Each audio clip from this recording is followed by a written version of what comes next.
Hey guys, it's Monday morning here in the UK, and I just want to share with you my New Zealand yen trade. And I had caught this on Friday. As you can see, that to the pip, it's very empty textbook trade. Um, so we were looking. This was in an uptrend, and then we were looking to buy on the pullback. Now I missed this one, but it came back again, and we had the 50% fib 200 and then the 55 now crossing over. So I put a 60 pip stop here on this one, thought to catch it there, and then now it is around 86 pips in profit. So already passed my one to one. So what I'm gonna do is I want to bank some profits for the week already. So I'm going to close half of it,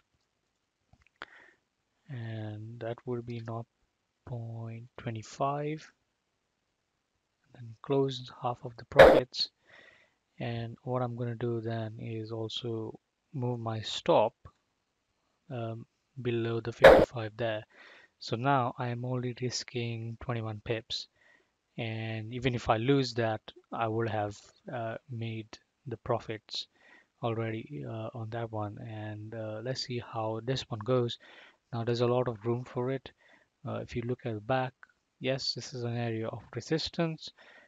So yeah, it could come down, but it does have the potential to still do um, around 300 pips and back to these highs there. So I look to hold it. The yen is weak as well, so hopefully, fingers crossed, um, the trade keeps going.